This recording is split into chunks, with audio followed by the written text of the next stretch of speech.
Hi guys, welcome back to my channel. It's Meeks here again. I want to start by saying firstly thank you so much for all the support on my first video. I was so nervous to release that. I was worried about my editing skills because I know they ain't the best, but I'm learning, I'm getting there. I was worried about how I would be perceived, as silly as it sounds, and I was worried about the reception. I'm overwhelmed by the support, so thank you so much. But okay, let's get on to what I'm going to talk about today is saving. How to save for a property, my best saving tips, advice, all my knowledge on what I did and how I achieved my goal. Let's get into it. Firstly, when it comes to saving, you need to have a figure in mind. You need to have a realistic goal. When it comes to buying a property, you should have a general idea of roughly what the property will cost so that when you go to a lender, you are prepared. Lenders tend to like you to have around 10% of the purchase price for your deposit. Sometimes it can be 5%, but just to be safe, I would aim to save the 10%.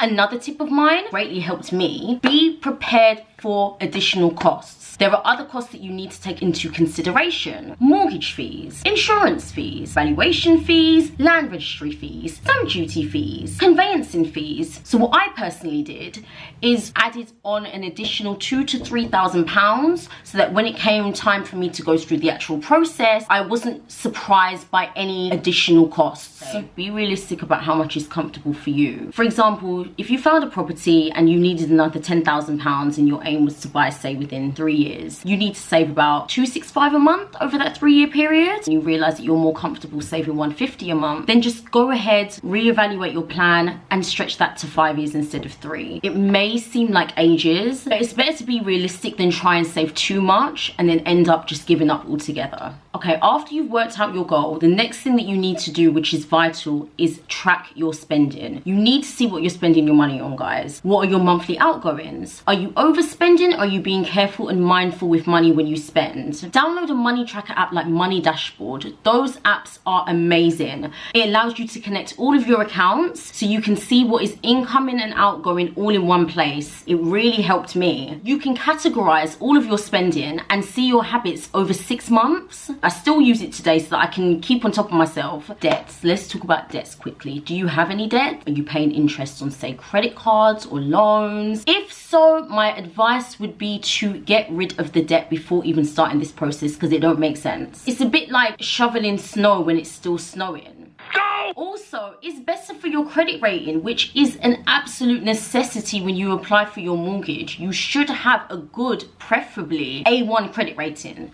So yes, remove the debts, clear those off before even attempting to start this saving journey and process. Once you've worked out your monthly outgoings, try and reduce them where you can. Go on websites like Uswitch. That's an amazing comparison site that allows you to see the best deals on your bills, on things that you're already paying for. So just go on there and have a look and see if there's savings that you can find. You can even set alerts on there so when new deals come in, you'll be able to see and save that money. Things like Sky TV, Apple Music, Netflix, these things are all luxuries, but the question is, do you really use them? If you don't use them, why do you have them? That an extra £10 to £15 a month that you could save. It might not sound like a lot, but in the long run, every little bit helps. So reassess those things. All the direct debits that are not necessities, just cut them off. Your phone bill. Are you on a SIM-only contract? If not, look into those. When my phone was up for renewal, I decided not to upgrade my phone and went instead and swapped it to a SIM-only deal. My phone bill went from £65 a month down to £30, guys. That's a huge saving. Your car, can you sell your car and maybe downgrade to something else? Do you need a car on finance? Can you go to the dealer and renegotiate that deal? Make that deal a little bit cheaper. Things like car insurance, don't just renew automatically. Shop around, see what other deals are there. Again, go to the competitor and say that you found something cheaper. I found with car insurance, for some reason, when you renew automatically, they always bump up the price. Whenever I shop around, when my insurance is up for renewal, I always find a cheaper alternative. Okay, of course, when it comes to saving, you need to have the income to save. So you need to look at how you're earning money in your job. When it comes to your job, are you earning enough?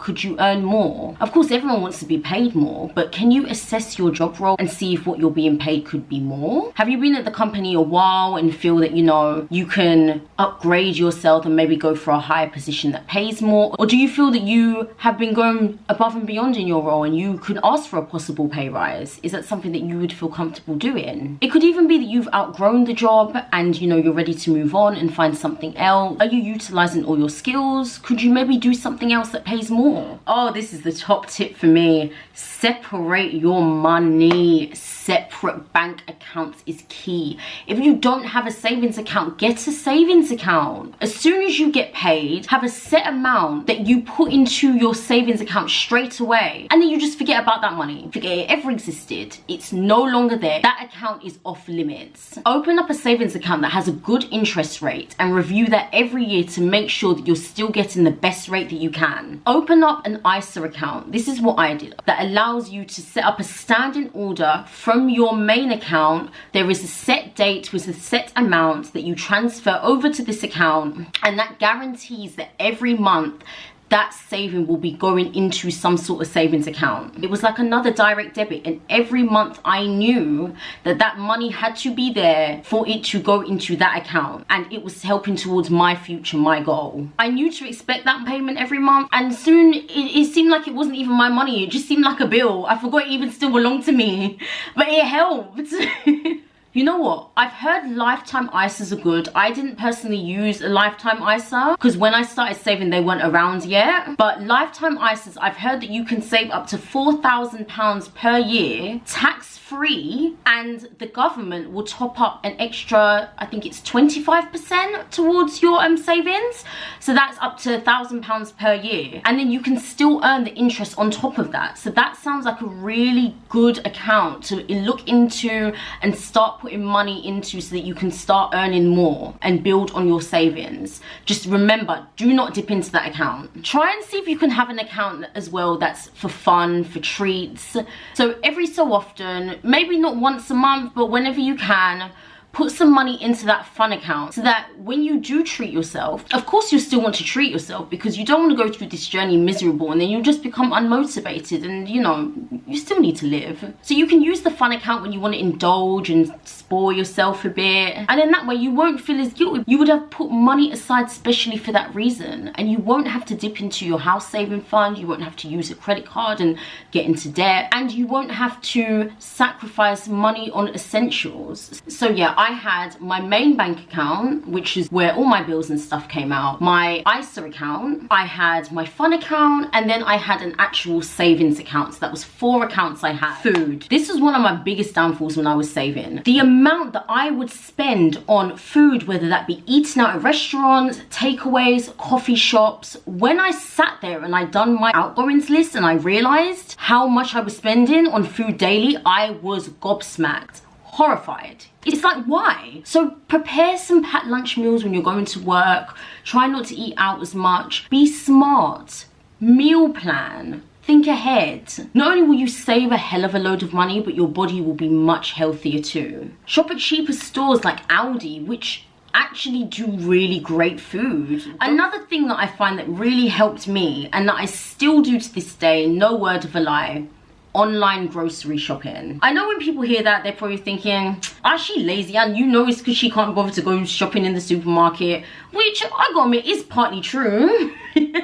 But it does help save money, and let me tell you why. You don't have the temptation. You're not just trailing down the supermarket aisles getting tempted by things that you didn't intend on buying in the first place. You know what you're looking for, you just search for it, it's there. You can also see the deals online because they normally have like a specific tab that shows you like deals and offers. So you can just go straight there and see what deals are on to save money. You can see how much you've spent before checking out and alter that if you don't want to spend too much. So that's really, really good. And let's face it, when you've stood in a checkout line for ages and you finally get to the cashier and you know she's ringing through the items or he's ringing through the items and you're seeing how much on the screen it's coming to, it is a bit embarrassing when you're like, oh, I'm sorry, can you like remove this, and you know, removing items, and it's time consuming. Nobody wants that. So yeah, I find that online shopping has really, really helped me, and it's something that I still do to this day. And also, when eating out, be wise and think about your priorities. Try and limit eating out at restaurants to maybe like twice a month. Try and use taste cards when you can. Taste cards can be really useful for getting like 2 for 1 on meals or 50% off the bill. So, you know, be smart, look around, try and see if you can get a taste card and use that so that you don't feel as guilty about the pennies when you are eating out and you're still enjoying life. Can you sell any of your current items and get some extra cash? I used to sell clothes that I was no longer wearing on Depop, and it helped. Every penny counts. Cliche, but true. Things that you no longer need or you no longer use, they can go to someone else and be of good use to them, and also put cash in your pocket. Not only that, but if you're planning to move anyway, you're trying to declutter. You don't want to, you know, take a whole load of junk that you're no longer using and take it to your new place. So decluttering is something that's beneficial to you. You want to get rid of stuff, so sell it on. Car boot sales are also another way to get rid of things. It's another good way. And as the saying goes, one man's trash is another man's treasure. Money jars. Money jars are really good. Just keep one somewhere in your room, and when you get in at the end of each day, any leftover £1 or £2 coins, just chuck them in there. You're not going to miss them. Who notices when they've saved a £1 or a £2 coin? No one. But at the end of the day, when that jar is filled up to the top, mate, that's money in there. You can have a few £1,000s in there and you didn't even realize that you were saving it. So try and get a money jar just for those loose coins that you'd probably just disregard anyway. Well, not disregard, you would spend them, but you know, it's better to chuck them in the savings jar than, you know, just spend them on rubbish just to get rid of change, which a lot of people tend to do. So yeah, money jars are a definite yes from me. Even things like choosing to take the tube instead of an Uber, it helps. I know the tube can be annoying, but if you think about it, on the plus side, it's considerably faster and cheaper than an Uber. Just bite the bullet, think of your wallet when getting on that bus or that tube. If you want to shop, try and use vouchers. Try and find a student. They get so many good deals. Ask someone if they have a student discount code. A lot of the fashion high street brands offer about 10 to 20% off for students, so that's a really good saving. And if you can't find any students, then literally just Google discount codes. I do this all the time, every time I shop. Literally, for example, I like Opoly, so I literally type in Opoly discount code and then see if I can find any codes that will help towards my saving on this purchase. Sometimes I'm lucky, sometimes I'm not. But even if it's a free delivery code, it's something. And that's a saving for me that I get off this purchase. And lastly, guys, positivity and mindset. It's literally everything. You need to get serious and be realistic if this is something that you really, really want to do. It's so easy to find excuses. Oh, I couldn't save this month because I needed to buy this, or oh, you know, maybe next month I'll definitely do it, but this month, you know, I just want to spend this little bit extra.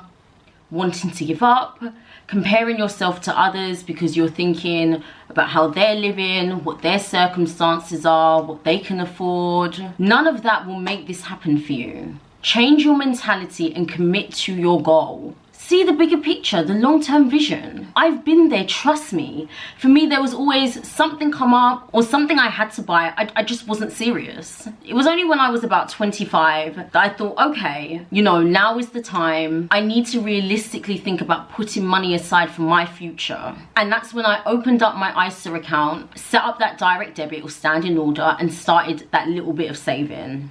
That was cool. It was a start in the right direction. It was only about £200 a month at the time, but it was a start. But it was only when it got to about late 2018, I think it was around September 2018, I sat down and I thought, no, Meeks, next year you are buying a property. I didn't even know what kind of property I wanted at the time. I just knew I wanted to stop renting and have something in my name that I owned. And that's when, you know, I really started to discipline and budget myself. I ended up buying my house the following August. So yeah, it took me a year, just under a year. I was still managing to go away. I was still treating myself. My main priority was saving, because you still, as I said, you still need to live your life. My motto is, if I can't buy something comfortably 3 times, I can't afford it.